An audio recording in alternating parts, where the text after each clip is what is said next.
Olá, meus amados, mais uma vez, Uricelli, canal Sem Fermento. A paz de Arruxo a todos.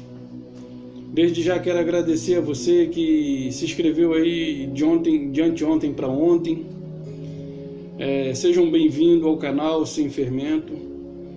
E que vocês possam compartilhar as mensagens, se vocês gostaram, compartilhar com alguém que vocês gostam e fazer com que outras pessoas também tenham acesso às informações trazidas aqui no canal.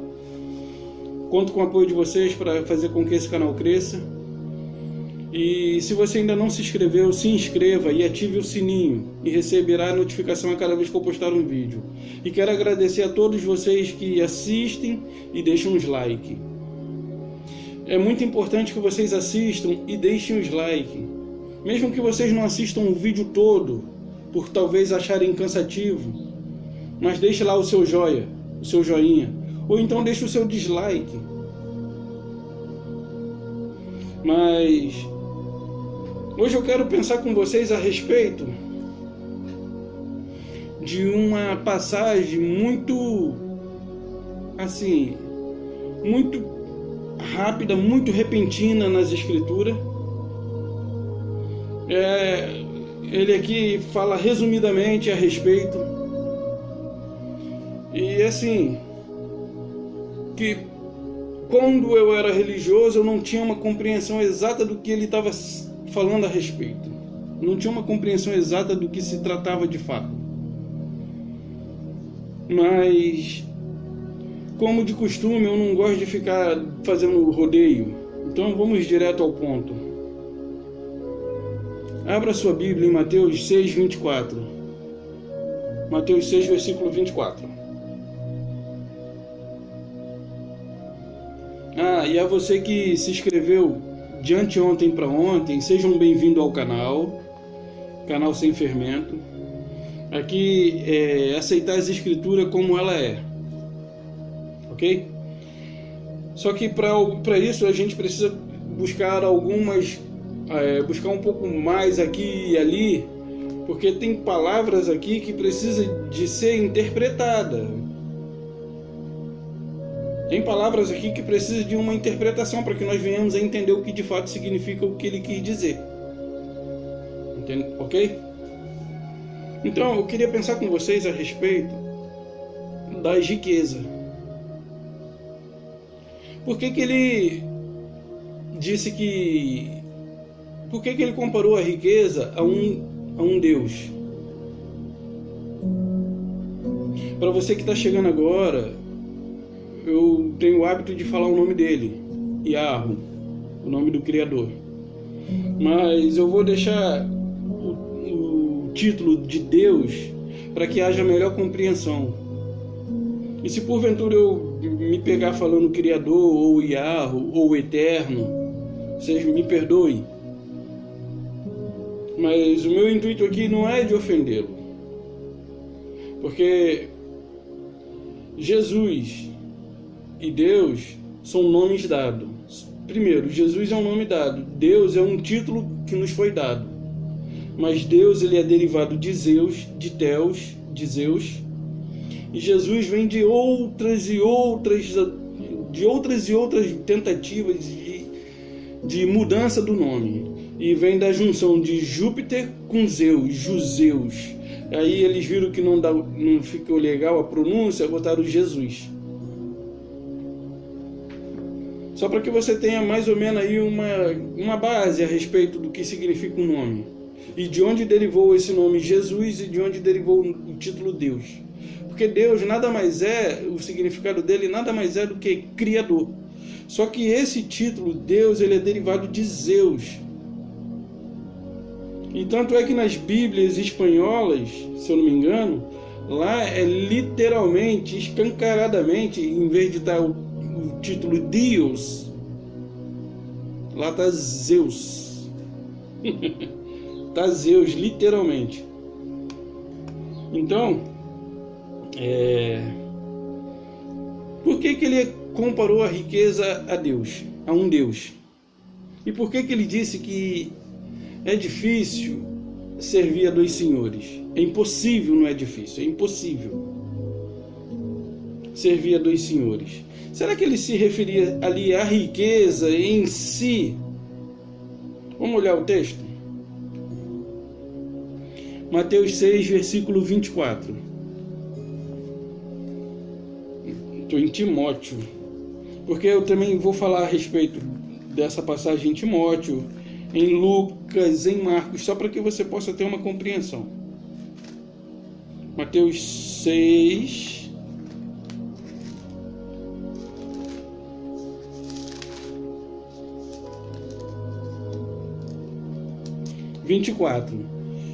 que diz assim: ninguém pode servir a dois senhores, porque ou há de aborrecer-se de um e amar ao outro, ou se devotará a um e desprezará o outro.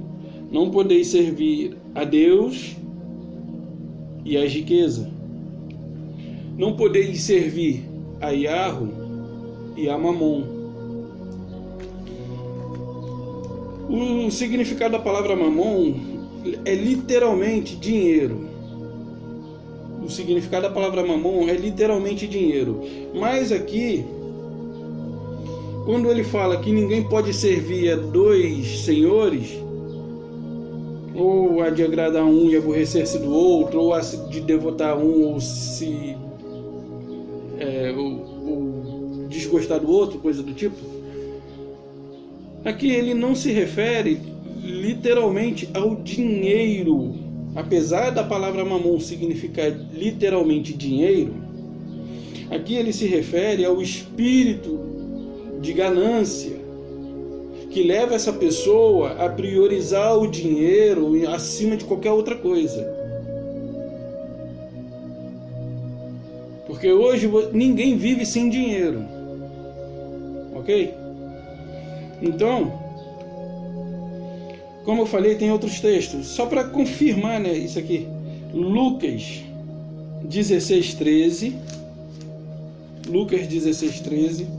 Até aqui eu vou de cabeça, por enquanto.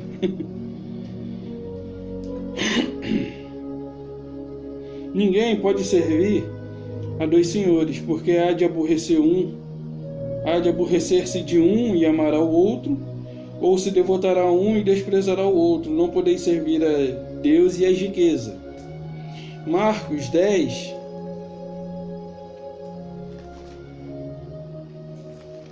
Será que eu lembro? Marcos 10, se eu não me engano, eu 24. Eu acho que é.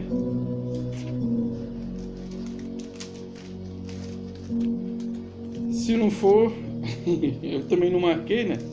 Eu vou nessa de querer fazer de cabeça. Ah, tá. Isso mesmo. Os discípulos estranharam esta palavra, mas Yahushua, o Salvador, insistiu em dizer-lhe: filhos, quão difícil é para com os que confiam na riqueza entrarem no reino de Yahweh, no reino do Criador. Os discípulos estranharam. Mas por que os discípulos estranharam? Isso não te leva a pensar em algo a respeito? Por que os discípulos estranhou quando ele disse que ninguém pode servir a riqueza e a Deus? Por que os discípulos estranharam? Vamos ver lá mais alguns textos.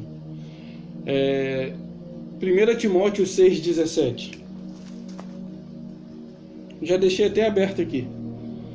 Diz assim: exorta aos ricos do presente século que não sejam orgulhosos, nem depositem a sua esperança na instabilidade da riqueza, mas em Yahweh, que tudo nos proporciona ricamente para nosso aprazimento.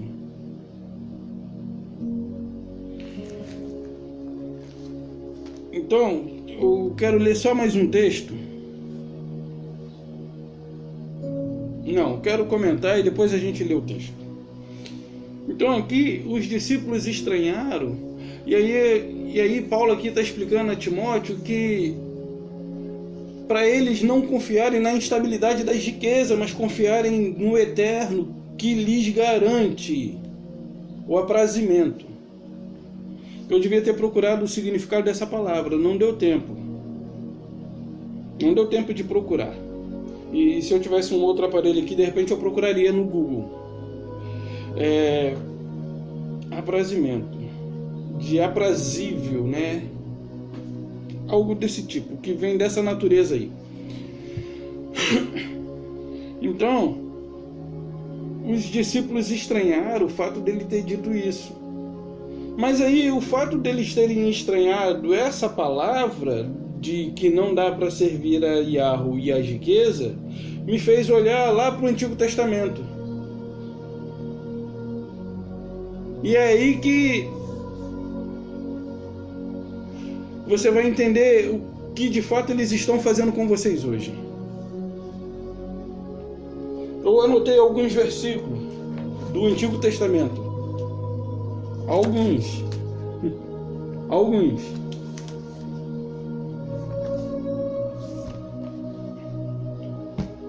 Eu estou com as duas Bíblias aqui.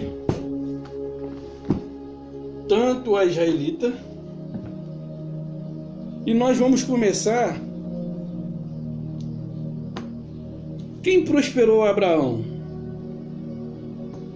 Não pode servir a dois senhores. Não pode amar ao Criador e a riqueza. Aí eu te pergunto, quem prosperou Abraão?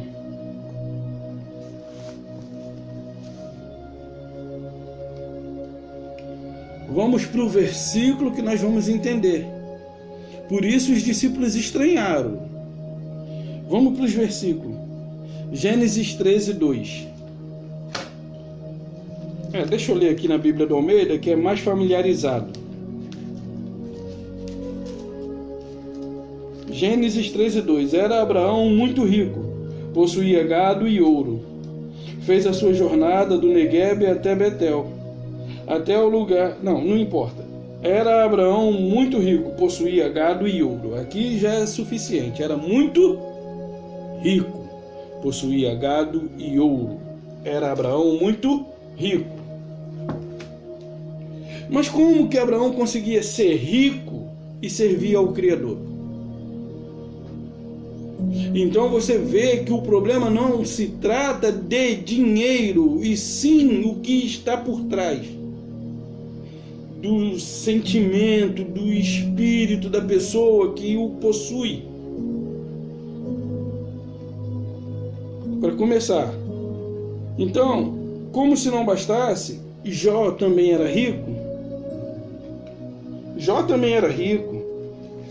Vamos dar uma olhadinha aqui em Jó, capítulo 1, versículo de 1 a 3. Jó era muito rico. Havia um homem na terra de Uz, cujo nome era Jó, homem íntegro. Opa, calma aí. Como que um homem rico pode ser íntegro? Se não dá. O Salvador disse que era impossível servir. Ele está falando de servir, não de ter.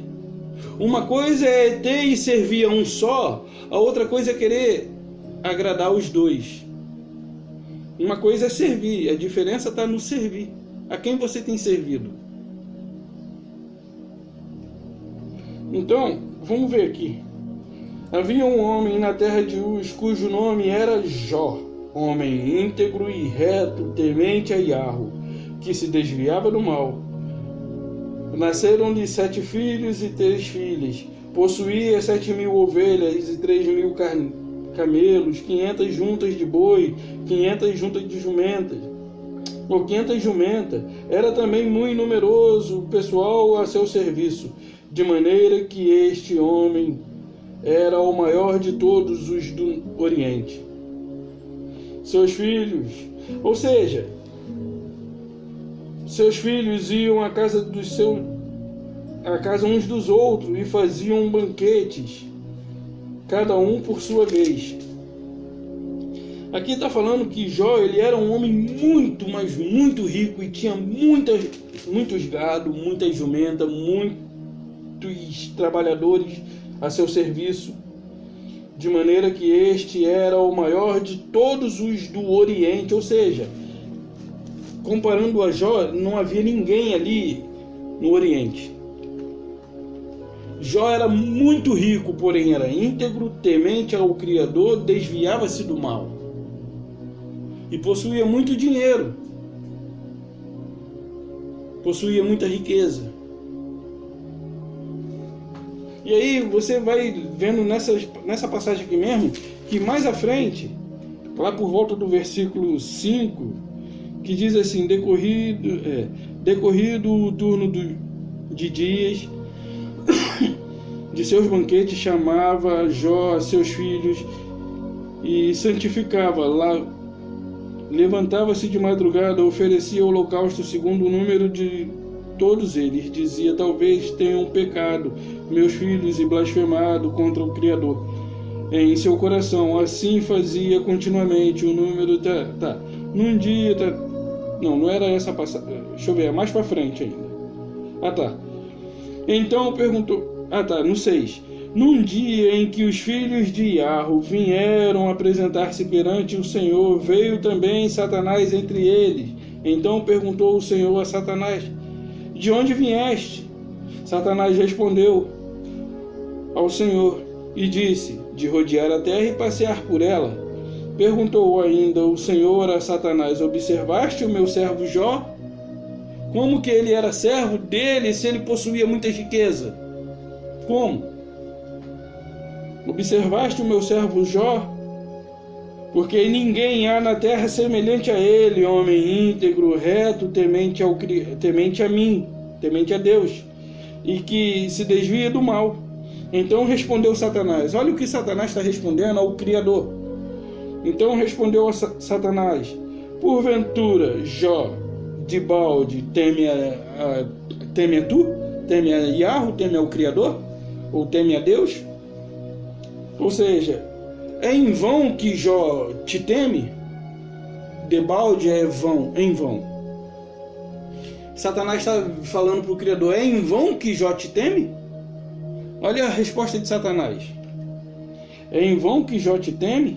Acaso não o cercaste com sebe, ou seja, não cercaste de bens a ele, a sua casa e tudo quanto ele tem? Sebe é bens. Não cercaste de bens a ele, a sua casa e tudo quanto tem? A obra de suas mãos os abençoaste e os teus bens multiplicaram na terra. Estende, porém, aí o Criador dá permissão, estende, porém, a tua mão contra ele, poupa-lhe, porém, a vida, coisa do tipo. Então Jó, ele mesmo sendo um homem muito rico, ele era temente ao Criador e era servo do Criador e amigo do Criador. Então, os discípulos tinham que achar estranho aquilo que ele estava falando, porque eles tinham como referência Abraão, Jó. Vamos olhar mais um pouquinho? Vamos olhar mais um texto? Jacó, Gênesis 11. Quer dizer, Gênesis 30, 43. Gênesis 30, 43. E depois a gente dá uma lida logo em Gênesis 33, 11.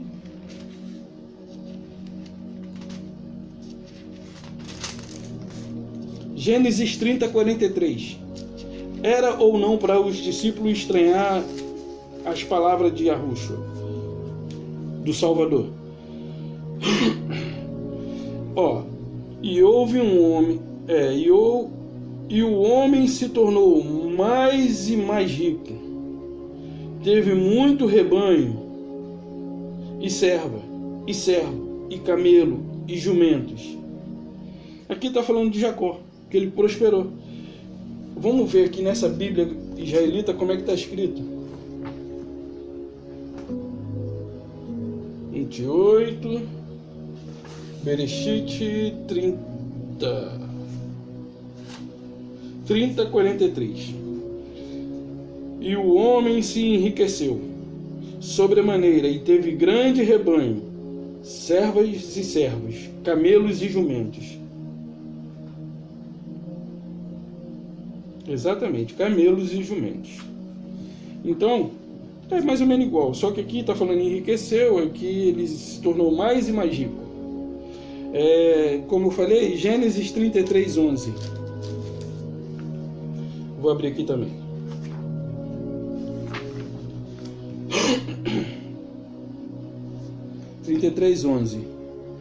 Peço-te, pois, recebe o meu presente que eu trouxe, porque Deus tem sido generoso para comigo, e tenho fartura, e insistiu com ele até que o aceitou. Ou seja, aqui ele está diante de seu irmão Esaú, pedindo perdão e dando a ele um presente. E olha que esse presente era muita coisa. Se você ler aqui, você vai ver que era muita coisa. Então agora deixa eu ler aqui nessa israelita. Aceita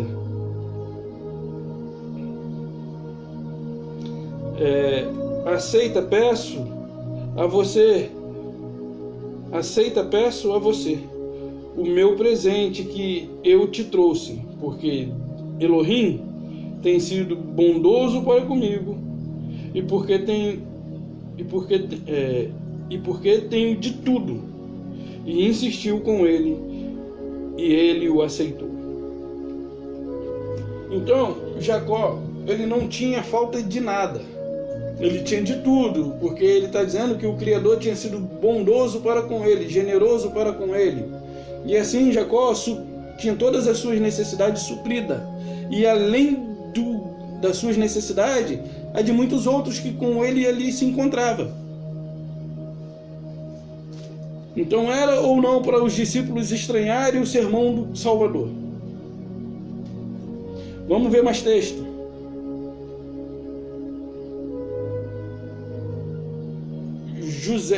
Gênesis 39, 2 a 5.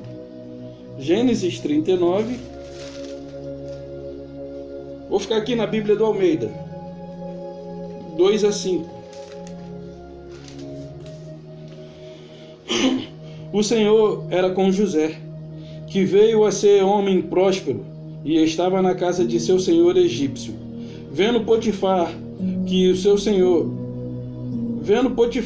o Senhor era com ele, e que tudo o que fazia o Senhor prosperava em suas mãos, logrou José... Desculpa aí, pessoal, um negócio aqui no meu olho. Vendo Potifar que o Senhor era com ele, e que tudo o que ele fazia o Senhor prosperava em suas mãos, logrou José mercê perante ele, a quem servia, e ele o pôs por mordomo de sua casa, e lhe passou às mãos tudo o que tinha, desde que o fizera mordomo de sua casa, e sobre tudo o que tinha, o Senhor abençoou a casa do egípcio, por amor de José. A bênção do Senhor estava sobre tudo o que tinha, tanto em casa como no campo. Potifar tudo o que tinha confiou às mãos de José, de maneira que, tendo por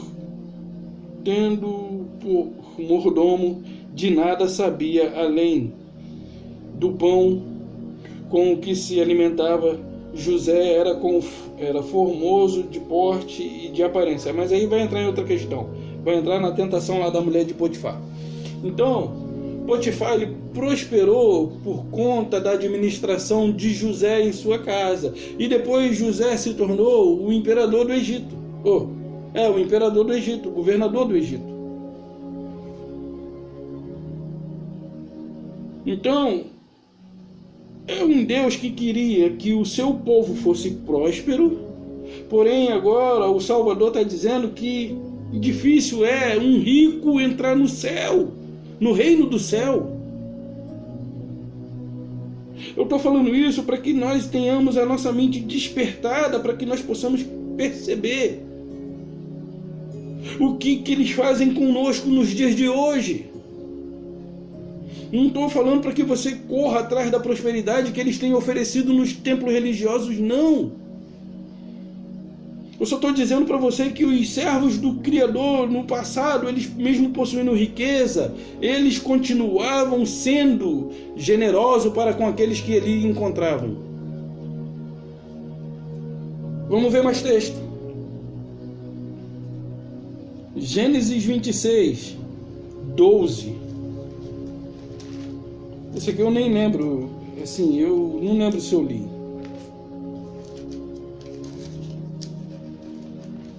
Gênesis 26, 12 a 14.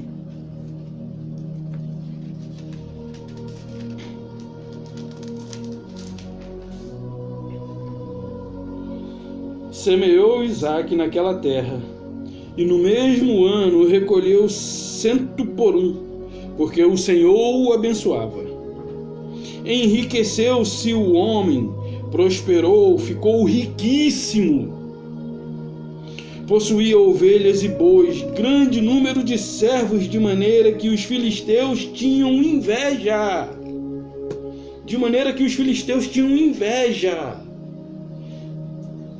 Uau! Anotem. Vejam o vídeo de novo e pega os versículos.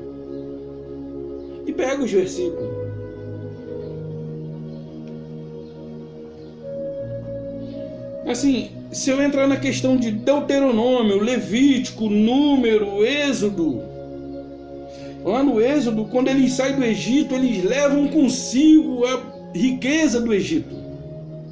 Riqueza essa, por quê? Por que eles levaram aquele ouro dos egípcios? O livro de Jasar, que é considerado um livro apócrifo, fala exatamente como se sucedeu a escravidão deles. Porque quando eles foram para a terra do Egito, para ali habitar, eles tinham emprego e eles eram assalariados pelo serviço que prestavam. Porém, José morre, o outro faraó morre, e aí vem outro faraó, até que chega no faraó Seti, que assim faz, tornando aquele povo escravo, já não pagando mais. É como uma empresa que tem os seus funcionários e não paga o salário na data prevista. E aí vai atrasando pagamento,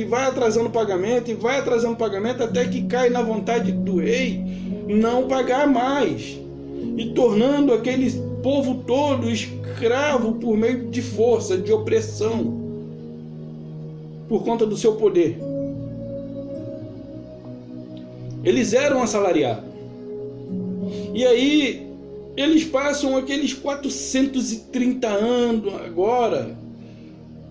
Os demais anos que eles enfrentaram ali, a partir da morte dos faraós, a partir da morte de José e dos outros faraós que não conheceram a história de José, a partir daquele momento em que eles foram escravizados, daquele momento em diante eles trabalharam de graça só por pão e moradia, comida e moradia. E da mesma forma é o país que nós vivemos. As pessoas que trabalham só trabalham por conta disso. E olha que nem moradia tem.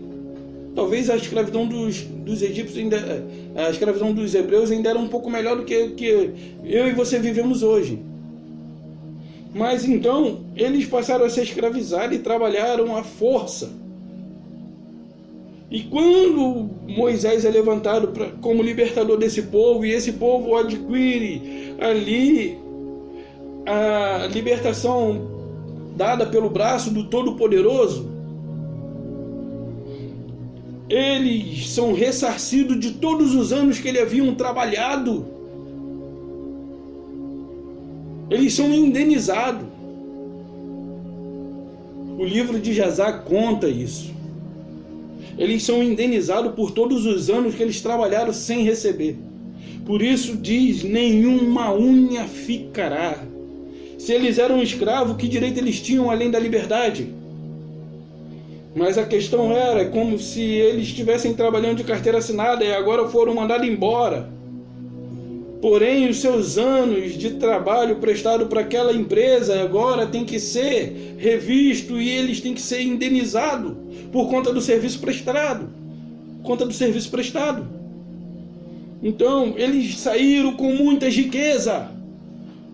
Mas muita riqueza, a ponto de doarem até além do que Moisés pediu para a construção dos utensílios do tabernáculo. Doaram além do que era preciso. Tanto é que Davi próspero, ele era tão próspero que era rei.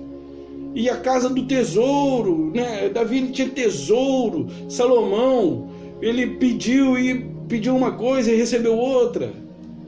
Se o que Yahushua está falando, se o Salvador está falando de uma coisa que vai contra os princípios daqueles que devem servir ao Criador, então quem foi que deu riqueza a esse povo que viveu antes?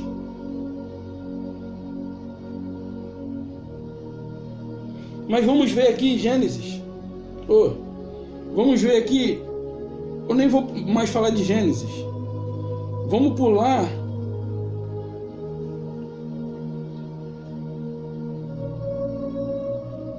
Deuteronômio. Vou pular para Levítico primeiro.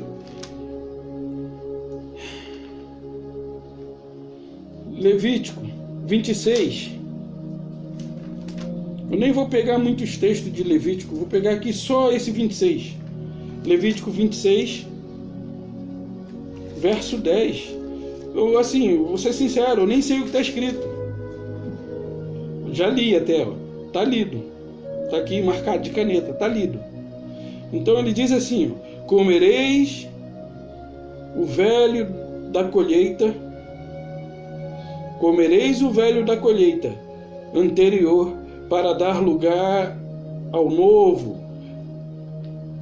Tirareis fora o velho. Então ele está falando assim, comam o que vocês têm, porque vem mais. Vem mais. Está falando aqui de prosperidade. Então, Deuteronômio. Vou pular para Deuteronômio. Deuteronômio tem diversos textos. Números, Deuteronômio 1.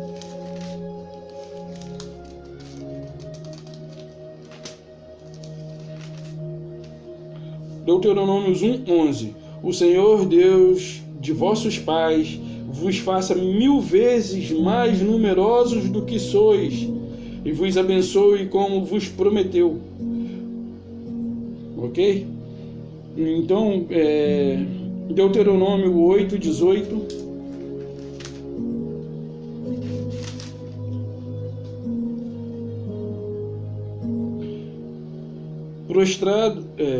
Prostrado estive perante o Senhor, como durante 40 dias e 40 noites, não comi pão, nem bebi água, por causa de todo o vosso pecado, que haveis cometido. Não, desculpa, eu estou no 9, é o 8:18, eu estou no 9. Antes te lembrará do Senhor teu Deus, porque Ele é o que te dá força para adquirir riqueza. Para adquirir o quê? Riqueza. Para confirmar a sua aliança que sob juramento prometeu aos pais, a teus pais, como hoje se vê.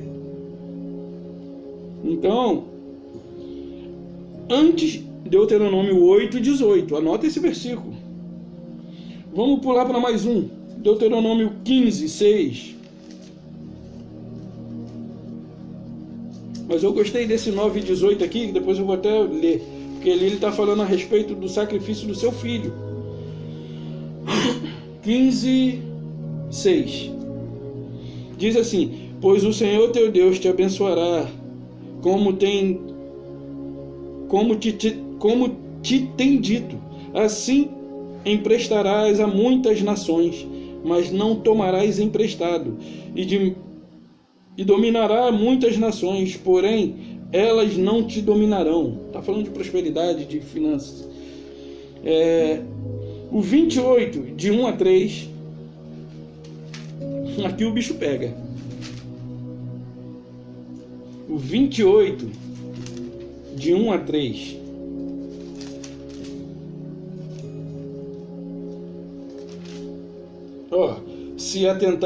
Se atentamente ouvires a voz do Senhor teu Deus, tendo cuidado de guardar todos os teus mandamentos que hoje te ordeno, o Senhor teu Deus te exaltará sobre todas as nações da terra.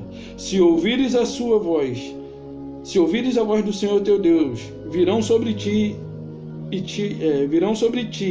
te alcançarão todas estas bênçãos.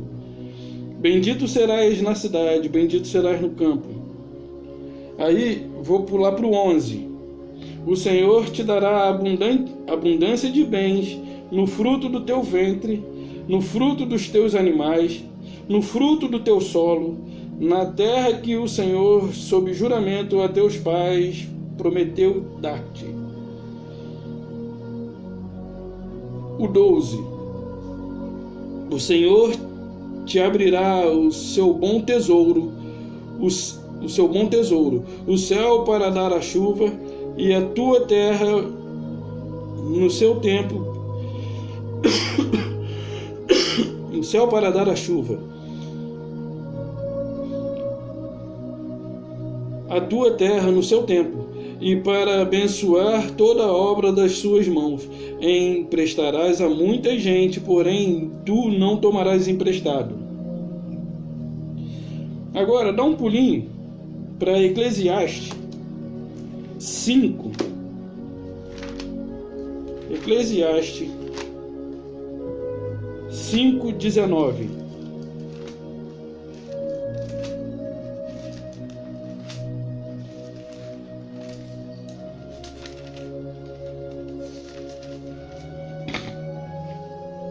Eclesiastes 5:19. Quanto ao homem a quem Deus conferiu riqueza e bens, e lhe deu poder para deles comer e receber a sua porção, e goza do seu trabalho, isto é dom de Deus. Então, tem muitos textos. Aqui eu não falei nem talvez 10% dos textos que falam a respeito disso. Só que o Salvador, ele está falando ali aos que lhes ouvem a respeito de não servir aos dois ao mesmo tempo. Só que, na verdade, eu fiz uma anotação aqui a respeito do que ele se referia. Mamon estava ligado à ganância, ou seja, Mamon, na verdade, ele é uma entidade maligna que traz sobre o homem a influência de gananciosa por querer adquirir riqueza material. Apesar da palavra mamon significar literalmente dinheiro, ele não se referia ao dinheiro papel, moeda, mas ele se referia ao espírito daqueles que o possuem, daqueles que são controlados por esse espírito. Eu fiz uma anotação aqui, eu não sei se eu anotei. Mamon estava ligado à ganância, à avareza. É o demônio que atua na vida dos que buscam riqueza. Por isso, Yahushua condena o culto ao dinheiro, cobiça, riqueza material. Ou seja, Mamon é o espírito que faz com que as pessoas corram atrás desses bens para material. E aí eu digo para você, se aqui não pode servir a dois senhores, quem são os líderes a quem vocês ouvem? Eles são ricos. A quem os líderes, quem o líder que vocês ouvem? A quem eles servem? Quem são os líderes que vocês ouvem? A quem eles servem? A Deus ou a Mamon? Se você disser que é os dois, é impossível. Se você disser que é os dois, é impossível. No Antigo Testamento eu vejo que os amigos de Deus, que os servos de Deus, que os servos do Criador, que os servos de Yahweh, eles eram prósperos e era da vontade do Yahweh fazê-los prosperar. Mas aí vem no Novo Testamento agora o Jesus dado pela igreja romana, o Jesus dado pelos gregos, dizendo que é impossível, ou seja, os pastores querem que vocês pensem que vocês não podem prosperar na presença do Criador, porque todo o recurso que vocês tiver para si, vocês têm que entregar a eles. Eles têm prosperado como Abraão, como José, como Daniel, como Davi, como Salomão. Eles têm prosperado, pai, e olha. Olha. Vou dizer como meu irmão, olha,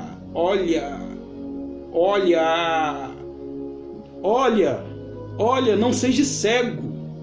Você tem trabalhado, você tem estudado, você tem se virado daqui e dali e não consegue sair da mesma situação. Aí você vê esses caras que não fazem nada, daqui a pouco tá de Hilux, se bem que eles nem usam Hilux, eles usam um carro mais clássico. Honda, Corolla, esses carros mais sedã. Se tem algum que gosta de utilitário, assim, ainda não conheci, mas com certeza tem. Então eles têm prosperado como o povo do Antigo Testamento, e o povo do Novo Testamento é convidado a viver numa vida miserável, porque eles dizem que aqueles que possuem estão amando o dinheiro, e eles estão amando a quem? Aí o Novo Testamento vem e diz para mim e para você que é impossível eu e você servirmos a dois senhores, é impossível. E aí Jesus, o Jesus, que diz que é difícil um rico entrar no céu. Então onde está Abraão? É difícil um rico herdar o reino do céu. Então para onde foi Abraão? Para onde foi Davi? Para onde foi Jacó? Para onde foi José? Para onde foi Jó? Para onde foram os servos do Criador que eram ricos, prósperos? Para onde foram? Se eles não herdaram o reino do céu, os seus líderes vão herdar? Mas eles herdaram, o problema é que inventaram o Deus Mamon e o tipificaram como sendo dinheiro. A palavra significa dinheiro, mas Mamon não se trata do papel. Isso aqui, é papel, gente. Dinheiro é papel, é moeda, é metal. Não é isso que traz influência sobre você, mas é o espírito que atua em você. E aí você é incentivado nos templos religiosos a se dedicar mais, a se preparar mais, a se profissionalizar mais, a ganhar mais, a crescer na área financeira, porque você crescendo na área financeira, você vai fazer com que aquele que ali lhe representa como um líder macumbeiro religioso, ele prosperará também. Se você ganhar 2.000, ele vai ganhar 200 da sua mão sem fazer nada para você. E aí você me chama para fazer um serviço na sua casa, eu dou o preço, você diz que eu estou cobrando caro.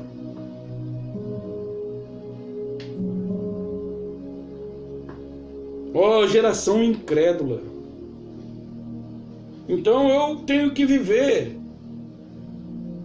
dessa forma, apesar que Paulo ele disse isso muito bem. Aqueles que buscam riqueza caem no engodo. Mas é aqueles que buscam riqueza de que maneira? Aqueles que buscam riqueza igual os religiosos, os líderes, que enriquecem e são insaciáveis. Nunca estão fartos. Você vê aí na mídia. R.R. Soares, Silas Malafaia, Edir Macedo, Esteve Hernandes e o Pavão. O Pavão, eu estava assistindo outro dia um vídeo do Caio Fábio, e ele é da época, de Miguel Ângelo, desse pessoal todo. Ele tem essa faixa etária de idade. Então ele falou que o apelido do Miguel Ângelo era Pavão, porque está sempre bem vestido, bem pomposo. E todos eles são pavão. Todos eles, não é só Miguel Ângelo não.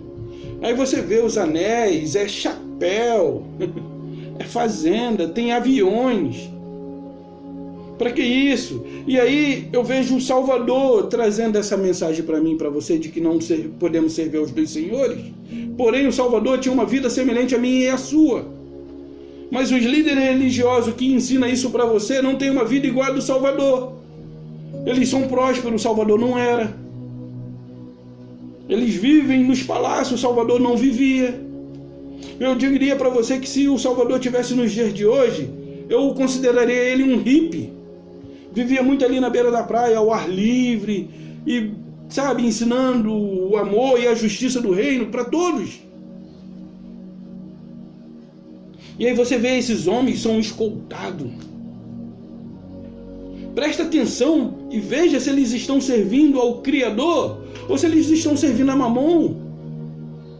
E fazendo com que você pense que o dinheiro que você ganha com o suor do seu trabalho é uma maldição para você.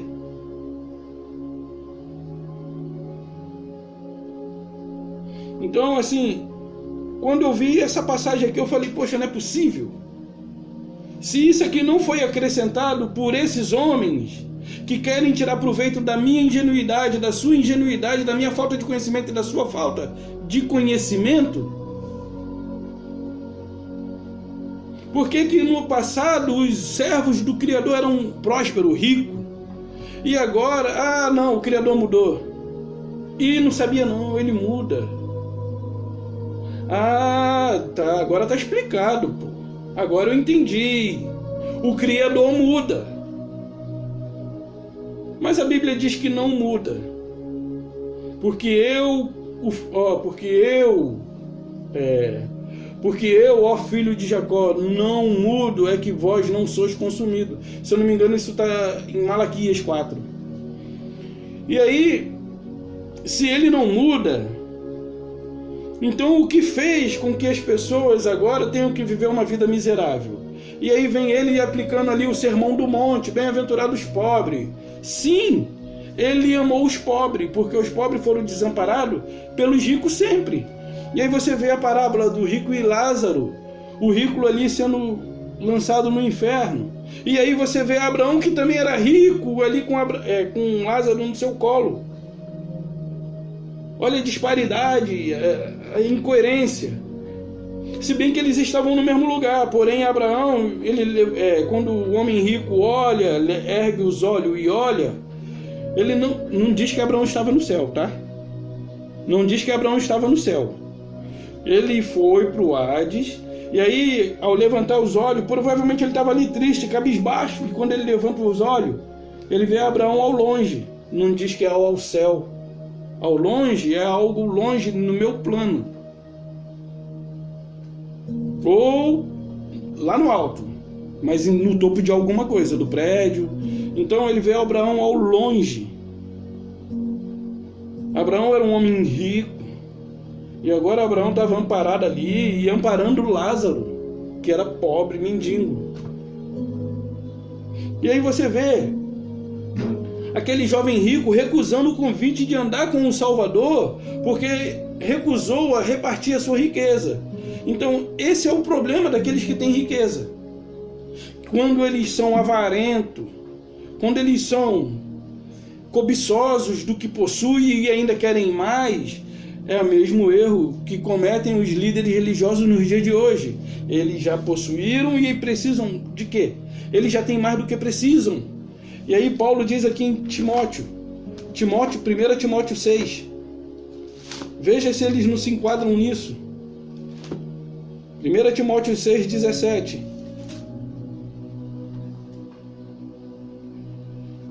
Melhor botar o óculos. Exorta os ricos do presente século, que não sejam orgulhosos, nem depositem a sua esperança na instabilidade. Na instabilidade da riqueza, mas em Deus, que tudo nos proporciona ricamente para nosso aprazimento.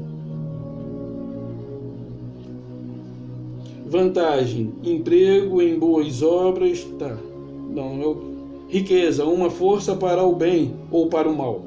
Desvantagem, orgulho.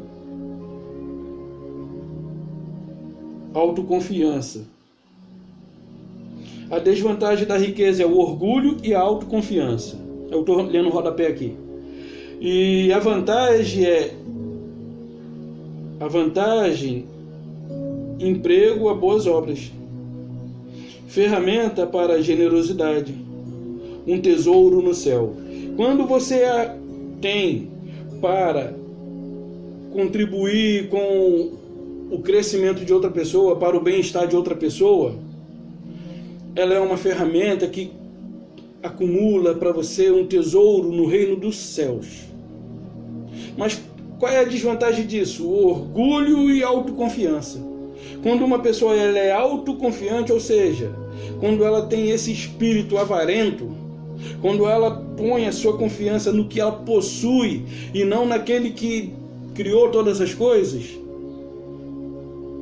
então essa é a desvantagem. E a preocupação do Salvador aqui era exatamente essa. E o jovem rico, ele se enquadra nessa desvantagem. Ele era autoconfiante e orgulhoso do que tinha e autoconfiante. E saiu dali perdido, sem a salvação da qual ele desde pequeno aprendeu.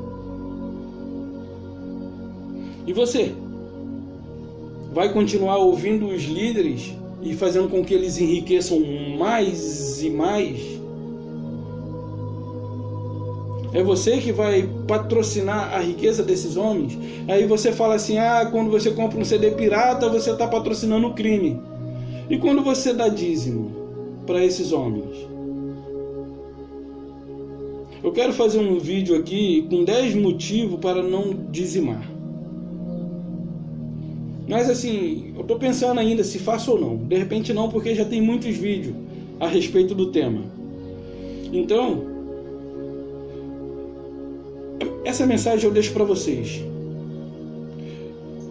Porque Mamon não se trata do dinheiro, papel, moeda, mas se trata do sentimento, do espírito que atua sobre a pessoa. Mamon é um espírito avarento, maligno, e foi personificado na forma de dinheiro, porque é um espírito que adora luxúria, é um espírito que adora riqueza. Por isso ele é considerado o Deus dinheiro. Porque se fosse assim, os servos do Criador nem no passado nem no presente teriam. Ok? Eu deixo essa mensagem para você refletir. Eu estava aqui lendo assim e de repente me veio vontade de falar a respeito disso.